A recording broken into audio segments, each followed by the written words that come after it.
Welcome back to the Nightlife Podcast, Season 3, Episode 23. Guys, I am going to have the pleasure today of bringing in a friend, somebody who I met actually as promoters, both promoters at the time. Me a club owner, and then him promoting, and then different areas of the industry, and now he's owner of various different venues in the industry, from in the food and beverage industry, let's say. So without further ado, one of the kings of the Wynwood area in Miami. How are you, my friend? Shota, ¿cómo estamos? Hi, how you doing? Thanks for having me. No, man, not a problem. So, okay, so is Jhota, Jota.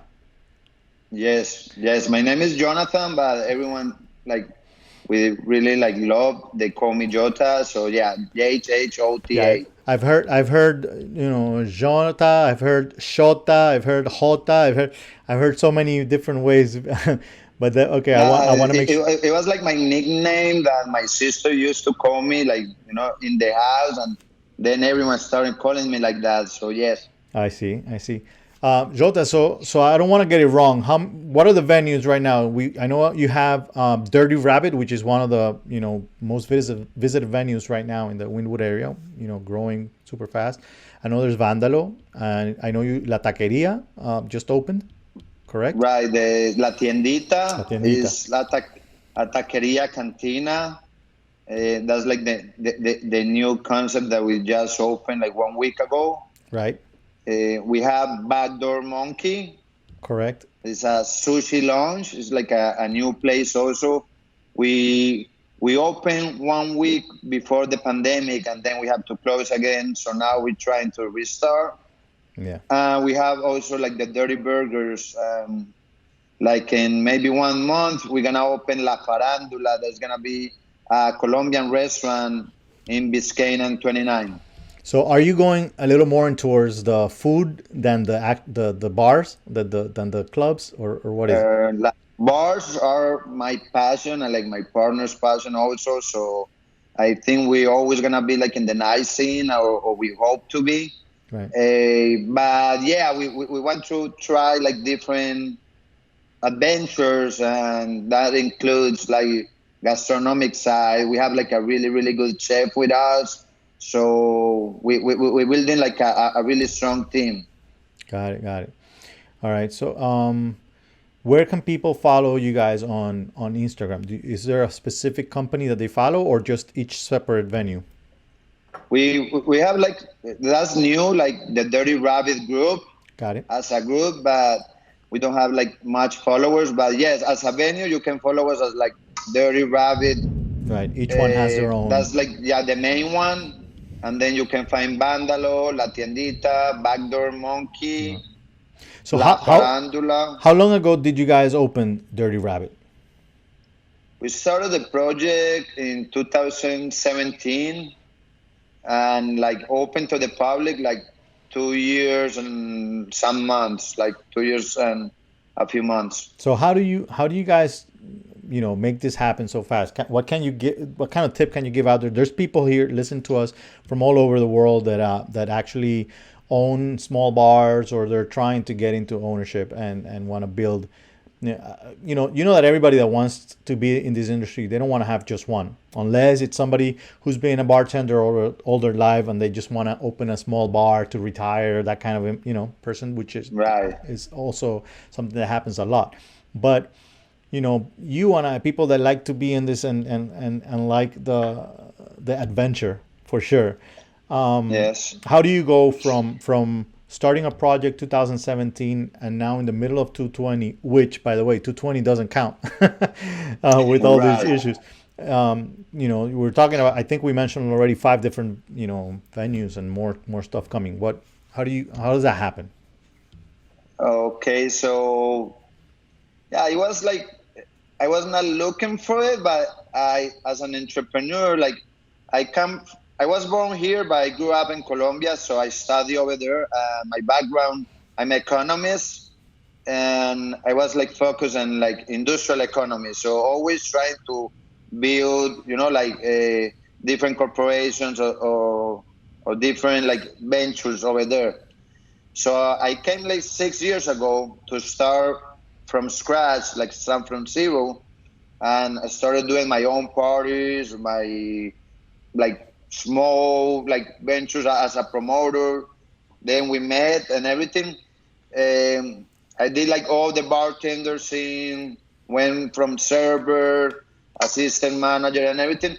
And in the way, I started like to planning a lot. So I think like to make it happen has to be like 80%. Like how do you plan? And you have to like take the most of the time doing a good planning and doing your business plan, how you're gonna make it happen. And first, like don't worry about the money that maybe you don't have at the beginning. You think there's a lot of money and you start like dreaming. No, you have to start planning. Don't thinking about the money at the beginning. Only with an idea and like the concept that you want to develop. Then little by little, you start looking what like pieces of the puzzle you're missing. That's Right. maybe the initial capital, maybe like a strategic partner, and that's gonna take you like when you start with the idea, then you have a motivation to start like every day working Right. on the idea, breathing the idea, living the idea. So that's the main point. Like dream a lot and start like planning, put it in a paper, start thinking about a name, about a concept, something that you're gonna enjoy for the few like near years that they're gonna come. Right. So that's like my best advice. So in my personal case, I was working as a bartender, and I knew like one of my managers in that time. He was really talented. Like he had like fresh ideas, different ideas, and we did like a nice friendship. So I was like, hey, this guy has all the potential, and he has like the network, and has been here for 20 years doing the same things, and every place that he opened is successful. So I think it's gonna be he could be a strong partner for me. And I was planning like my own business class Who at who that time. who was that strategic partner? I, Andres Andres San San Martin. Martin. Got it. Yes, Andres. He used to be like DJ at Space. He's Right. graduated like from the Cordon Bleu of Culinary. He was also bartender, dishwasher, and Yeah, Andres was is like a one little. that has done everything in the industry, definitely. In the industry. He was like a little bit crazy, but the good way. He Right. was really, really creative and thinking always like different. Like not everyone has that special touch. So he was working on his project. I was working on mine. And one day we went for a coffee, and I told him, hey, let's partner up and let's make this happen. And I told him like everything about me, and we started putting like the idea together. So we started by the name, like like a week thinking about a name that was catchy, that it was fun, that people was gonna identify with it, and then like the Dirty Rabbit came along. Right. Is anything as to where the rabbit and the name itself came from? Yes, we were thinking like it had to be a name that like even though it's like yeah it's in English and everything, like the Latin people will connect with it, and like everyone. So when you start like drinking or you go to a bar, you want to relax, you want to forget your daily, your daily basis, job problems. And after two or three drinks or shots, you start getting a little bit dirty in one way or the other. You Right. start seeing everyone maybe more pretty. You start dancing. You start relaxing. And that was like, hey, you get dirty. And the rabbits, they're known being like, they're sexy, they're nice, and they get like laid a lot. So we're like, hey, Right. why don't call it like the dirty rabbit? And it went like that side, like the dirty side of the mind when you go to party and you Right. drink and you become someone else.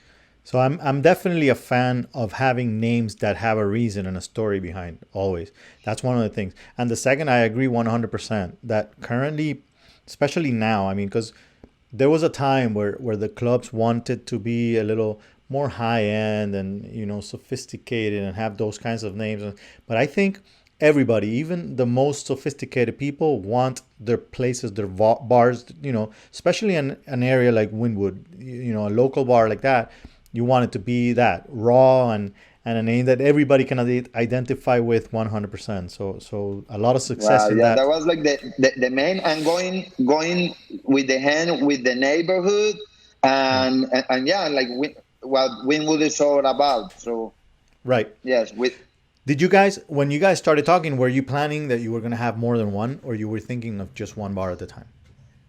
at the time we started like only with that concept, and we had like all our energy like focused on that, because we also realized sometimes you start trying to do a lot of things.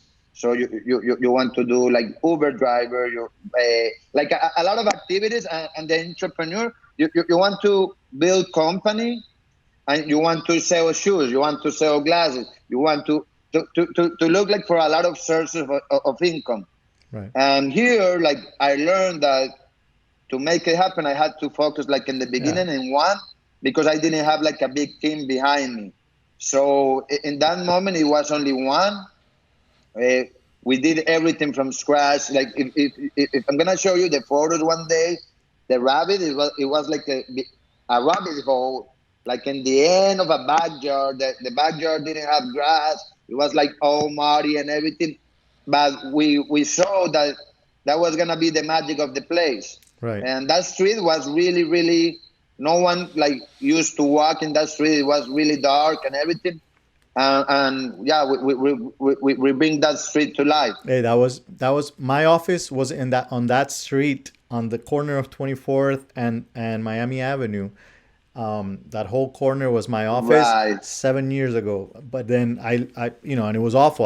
My wife, when she would go to the office, she would like run to the car at night.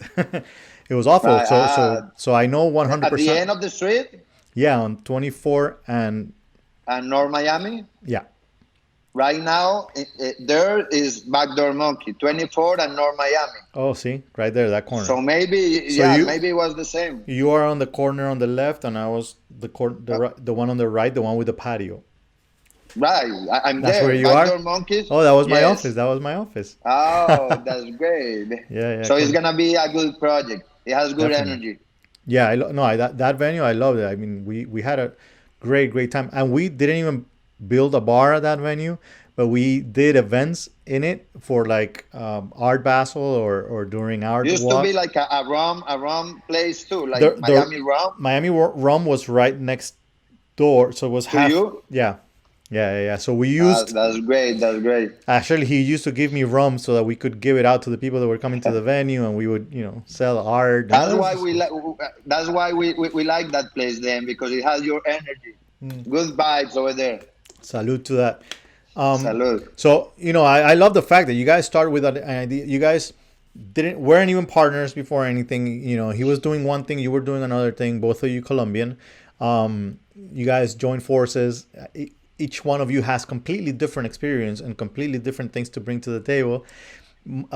Probably you guys are not joining forces thinking, "Oh, I'm gonna take this guy's money or this guy's money," because it wasn't either one. It was actually your minds Right. and your ideas, and that, which is what I think works even better. And I agree with you. The money comes when it's a good plan, when it's a good idea. Then people are gonna be calling, "Hey, I want to be part of the next one." So talk to Right. me about when and how you guys end up going from that first to the next. So the rabbit it began like being like really, really popular in the time, and the people like understood and accepted the concept. So we started first like uh, taking the next spaces that we had like next to the rabbit.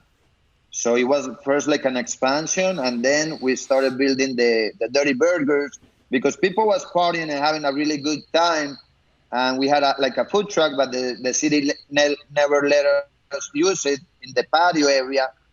So people they went to look for food, and then some of them, they didn't come back because it was like a long line and this and that. So we needed the food. So we started with the dirty burgers. That was like the first one, an expansion and the dirty burgers. So we were happy. We were like focused only in that, like start building the brand and maybe have like more dirty rabbits, like little by little. But we believed so much in Wynwood and what Wynwood was showing us that it was the place to be. So we started like, hey, this is like a neighborhood that is transforming itself and is gonna become one of the hottest neighborhoods in Miami and maybe the States. So why don't we look like for opportunities right here with locals, and we're gonna have like all the venues like close to the other. So then like a second opportunity came. It was a restaurant, a second generation restaurant Right. that they were closing. Is that So Vandalo? that's Vandalo, right? So they sent someone to knock on our door and told us like, hey, we like what you're doing. Right. We have this place. Why don't we do something together or this and that? And the Right. story is really long, but now like we did Vandalo and then la taqueria, la La tiendita tiendita. in the same place. So la tiendita is la taqueria in front, and the speakeasy, like the party mode and everything, is Vandalo Right. in the back. Which I understand a lot of what's happening nowadays due to the high rents and just things changing in general. One of the ways that the business is tending to go is that a lot of businesses are doing more than one type of business in the same venue In the same venue. or concepts. Just you keep the rent low. You are able to be full most of the time because it's a smaller venue to That was the pack. idea. Right. Yeah, So you nailed it. Like that's the idea, and everything has to be connected. The correct. concept, they can fight each other, but they have to be connected. So Right. in La Tiendita, we have a little window. We're selling coffees, we're selling paletas, but everything like Mexican.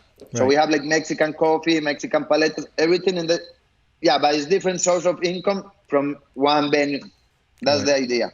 Are you guys planning on staying in Wynwood, or are you thinking of the possibilities of getting out of there again?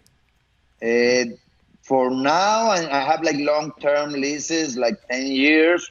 We're gonna stay hopefully for a long period. But what you're saying is true. Like the rents in Wynwood are so high right now that is losing a little bit the touch that you can like offer like Right.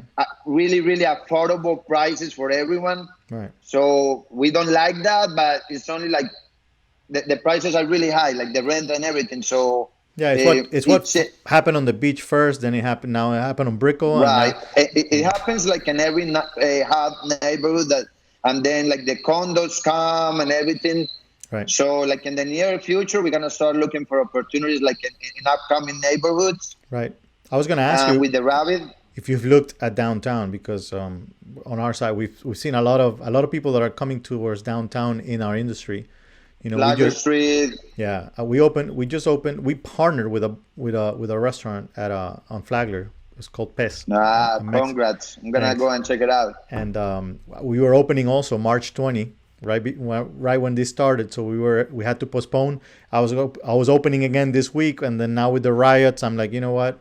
Now we're We gonna were in the wait. same page. We were so happy. I rehired all the staff.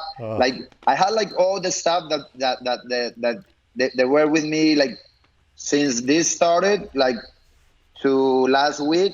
But we called like a lot of new staff like to reinforce the opening. Right. But yeah, everything had to postpone again. So Right. this week the curfew was lifted up to 9 yesterday.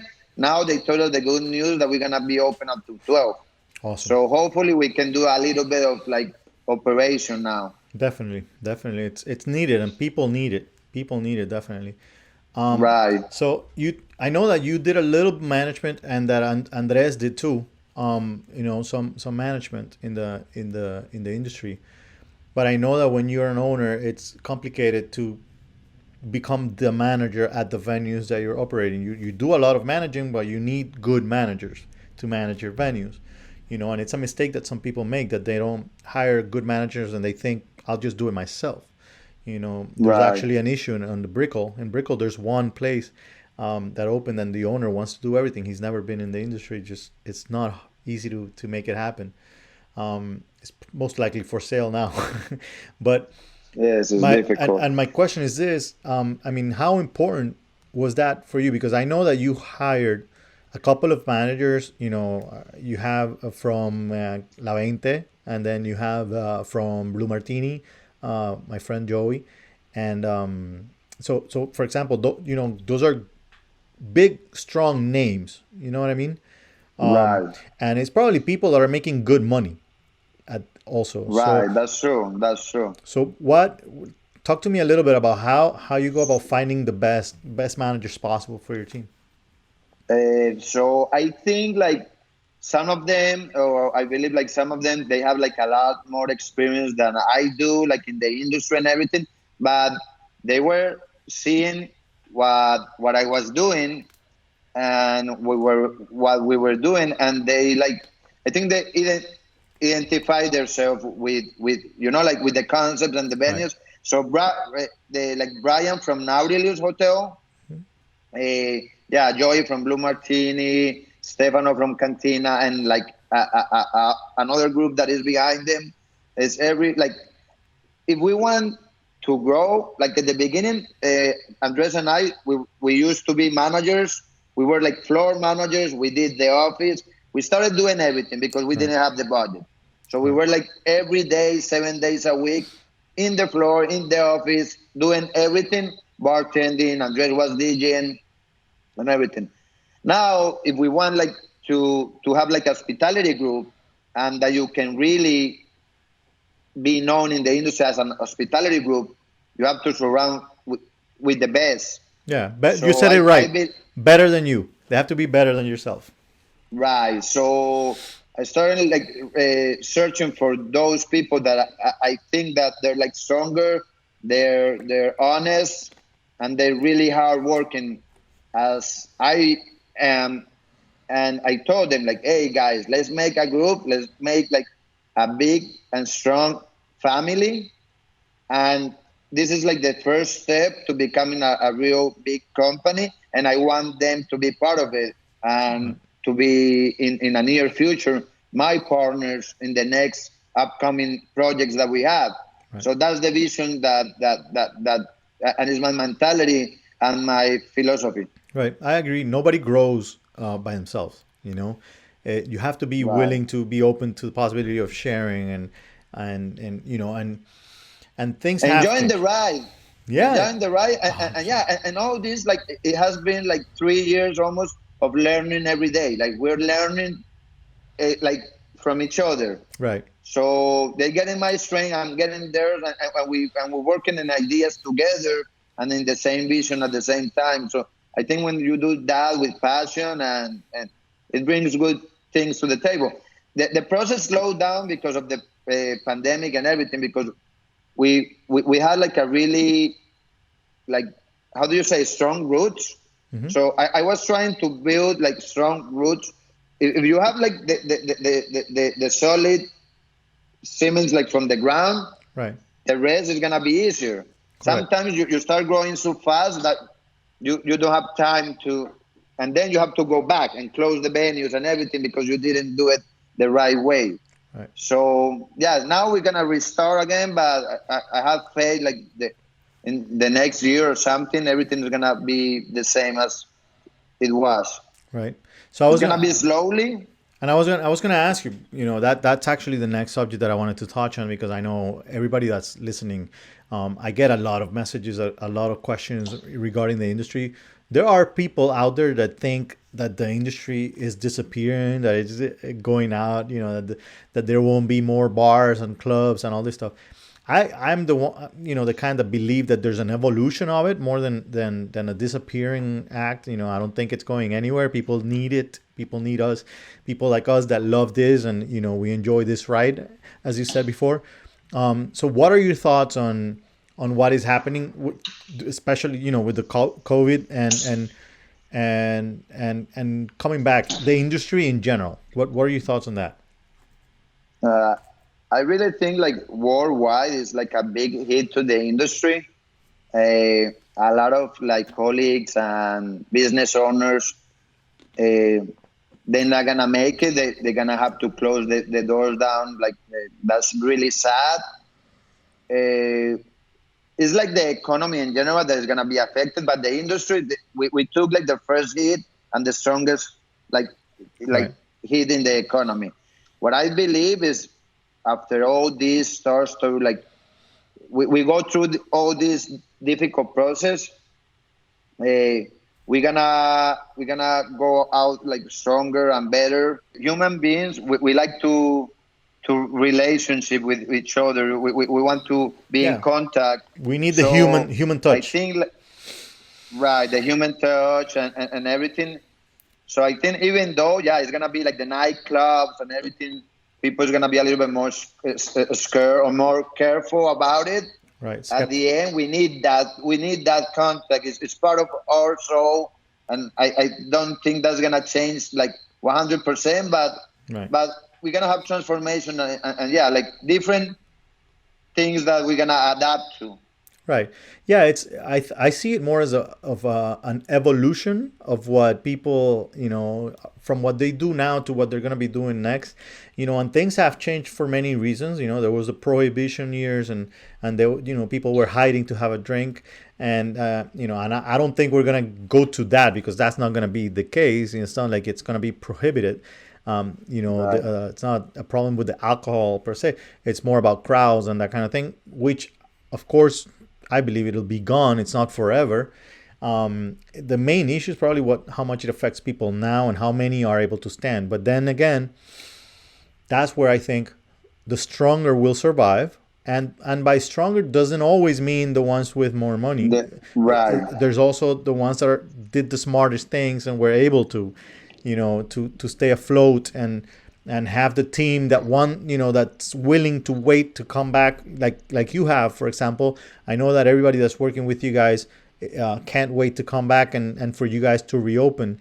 I know that you've done a few things, a few events, and you've had people from your team show up to help out and all that kind of stuff. So Yes. it's a family. It's a family. To keep the team together as a family. Hmm. So I always was like every week, like, hey, what we're gonna do this week?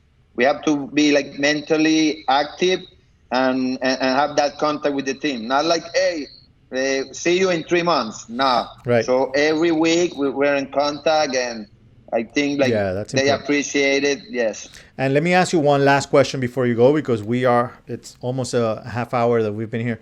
Um, the last thing that I want to know is, what are the measures that you guys are going to be taking or are already taking now that you're opening? Because I know that you are one of the few that are taking a lot of matters into your hands and really doing something about things.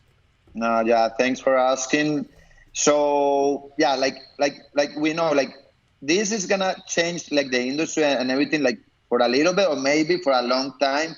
But what I know, like as our side of like doing the operation, is that we have to be more responsible in every single step and every single things that before didn't matter so much for us. Now everything comes into consideration. So Right. it's the staff safety, our customers safety, our own safety. So we're doing like everything. The social distancing, since you come to the venue and you make the line, so we can have like all the venue marked with the social distancing. We have like plexiglass in all the like VIP dining areas and everything. So you're gonna be with your group. You come with your group. You go to your space. But you're gonna have like a space for you and your family, or for you and your friends. All the staff, they're gonna disinfect like every table before you sit and after you go. We have cameras in the entrance that they control like the temperature. So the staff, before they start the shift, we're gonna do like a questionnaire asking like if they have symptoms and everything Right. every single day. Then we do the temperature checking, and everyone has to have like masks and everything the whole time. We doing everything touchless, so the menus, QR You scan it and you get like all the menu. You do your order through the app for the phone, really friendly. In the restrooms, the soap and the hand dryers, they're all like automatic too. Right. Then we have like a new technology that also like it goes with nanoparticles, and they go to the air. And you can be present there, and they disinfecting everything. So Right. that's like for now.